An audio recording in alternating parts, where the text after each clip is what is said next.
Hi, welcome. This is Victor Cannett, and this is Biblical Wisdom for Flourishing. And welcome to the month of September. It is an exciting new month. I can't believe that we're almost edging towards the end of the year.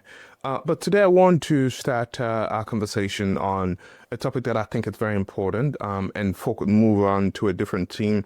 Last month we've been looking at living with purpose, and for this month of September, we'll try to look at healing and restoration. And now, if there's the first time that you're watching us, I want to say welcome to Biblical Wisdom for Flourishing. This is where we kind of draw insights from not just the Bible, but also from psychological science to help also live a better life, a flourishing life, a life that is full. And for today, we begin with the very foundation of healing and restoration, because when we talk about healing and restoration, I think it's important that we start by talking about wholeness, how to find wholeness in God. In fact, our key verse for today is from Jeremiah 17, from verse 14, just verse 14. I think young Jeremiah, probably he was around 17 or 21, between 17 and 21 when he wrote this. And he said, "Heal me, Lord, and I will be healed. Save me, and I will be saved. For you are the one I praise. Heal me, Lord, and I will be healed. Save me, and I will be saved. For you are the one I praise." Let's pause and kind of reflect on this very text for a second and really sit on this text, because I think Jeremiah is sort of speaking into the time of, he's speaking around the time of national crisis. Judah in the text, if you study the text, it's sort of under threat, and the people's heart are kind of torn between trusting God on one hand and chasing idols. And so the prophet in this text, it's clearly suffering. He is mocked. His message is rejected by his people, and he seemed to be carrying a weight of warning, of warning his stubborn people ultimately. And in the middle of this warning, Jeremiah says, "Lord, heal me, and I will be healed." Notice that he's not necessarily asking just for physical healing in the text, but he's asking for deliverance. He's seeking for wholeness. He's crying out not only for his body, but also for his soul, and for his identity as God's servant. In fact, the text in itself, you could say it's a recognition of dependence on God. Only you, Lord, can make me whole, Jeremiah says. Only you can save me. And my response, ultimately, his response, as we see in the text, it's praise. And so right away, we see healing as something that is not just medical or clinical. It's sort of relational. It has to do with the covenant that we have with God. And also it's ultimately about restoration to God. But let me break down the text a bit further, because the first thing that we see, of course, heal me, Lord, and I will be healed. Of course, the Hebrew word for heal, in the Hebrew Jewish tradition, God is referred to as a healer, Jehovah Rapha. The word that was used there was Rapha, to heal, which means to restore, to make whole. It's not necessarily healing physically. It also includes that. It simply also means to mend what is broken. It's the same word that is used for God as Yahweh Rapha, the Lord who heals. The text also tells us, "Save me, and I'll be saved." In other words, healing and salvation seem to go hand in hand in this text. In the Old Testament, as we know, it's not just about forgiveness of sin, but also about rescue. It's about redemption. It's about restoration. It's about flourishing. And the text also tells us, "For you are the one I praise." In other words, healing is not ultimately the end goal. Worship is the goal of healing, because when God restores us, our heart turns upward towards him in gratitude. And that in itself, I think it's worship. In fact, and I think this theme kind of runs throughout the scripture. You could think of the woman with the issue of blood in Mark 5. For 12 years, the Bible tells us she was isolated, she was unclean, she was desperate. Jesus, then the Bible tells us that she touches the hem of Jesus' garment. She touches Jesus, the garment of Jesus, the hem of his garment, and she was healed. But Jesus doesn't just stop there. He actually says, "Daughter, your faith has healed you. Go in peace and be freed from your suffering." Notice the layers here. There was physical healing. There was emotional confirmation. "Daughter, And also there is spiritual restoration.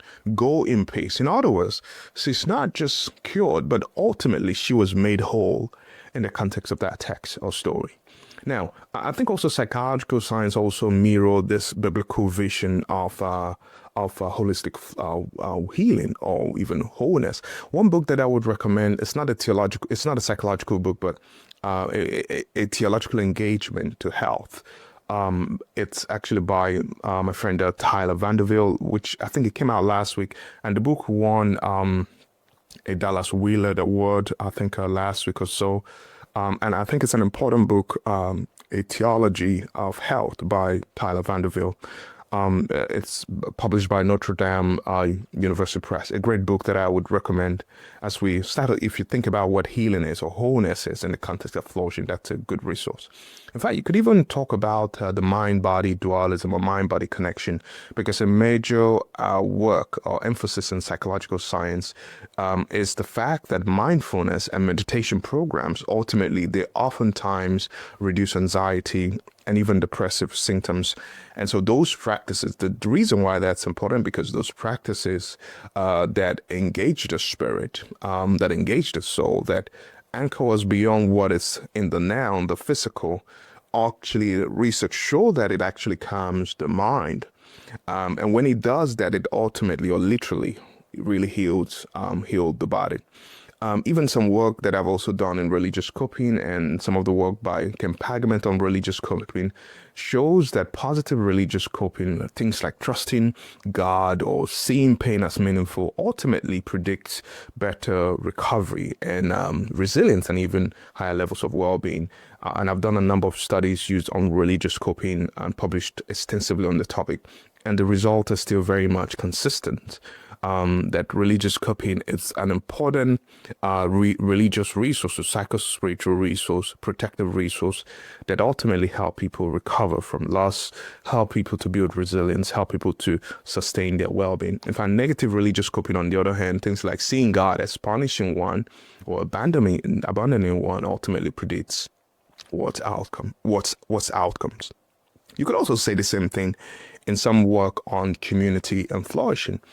Some research has been done at Harvard by some of my colleagues, even at the Human Flourishing Program, actually show that people who attended weekly religious services, in fact, the key finding from the Global Flourishing Study, which was surprising regardless of the cultural context, was that those that regularly attended religious services actually had higher levels or increased levels of well-being across all the countries. In other words, what this is showing us, and you could also see that with a number of studies that also support this, what this is showing us is that wholeness is not just something private. It's a relational phenomenon. Being part of God's people, it's literally a life-giving. And ultimately, all of this kind of echoes Jeremiah's prayer, that the fact that healing is about the body. It's on one hand, we know that, but also healing is also about the mind. It's also about our spirit. It's also about our connection to God and his people. In other words, what that implies or means is that when we are seeking healing, maybe or perhaps part of the reason why we've not experienced healing might be because we're just focusing on just one dimension of that, maybe the healing of our physical body. Maybe perhaps there's something about your need for healing that is ultimately tied to a community that you're part of, that's tied to your relationships, that is tied to your relationship with God. Now, as we think about it, what kind of framework can we draw out of this text, especially when we're thinking about living, a way to live in wholeness? So how do we kind of live this out ultimately? I'm going to give you 4 steps. You could call them the 4 R's of healing. One, I think, would be to return and try to turn to God in prayer on a daily basis, like Jeremiah. Heal me, Lord. In other words, make space for his presence. Return to God on a daily basis and ask for healing. The second might be to try to reframe. What do I mean by that? In other words, when pain comes your way, because, it's only someone that hasn't lived long enough that would say there's nothing like pain. Well, there's nothing like suffering. Ultimately, if you know that if you love anything worthwhile, with that love comes a bit of sacrifice and pain and suffering. But try to reframe your pain when it comes. You could ask, Lord, what might you be teaching me here about this experience? This reframing of perspective, it's what in psychology we call that meaning making ultimately. But most importantly, try to reattach. In other words, don't hesitate. Don't isolate yourself, because healing ultimately happens in community. It happens through worship. It happens through fellowship. It happens through having a strong support system. So reattach yourself to a community, to a group of people that will support you through that process of healing. But lastly, is to restore. In other words, take practical steps towards your health, towards your exercise, towards your sleep, towards your medical care. Do things that you need to do to stay healthy, to restore your body, to restore your health. Spiritual healing and bodily care are not separate things. They kind of go hand in hand. While you are trusting God to heal you from whatever hurt, whatever that might have happened, at the same time also pay attention to your body. And so let me ask you, what part of your life most needs healing right now? Is it your body? Is it your emotion? Is it your spirit?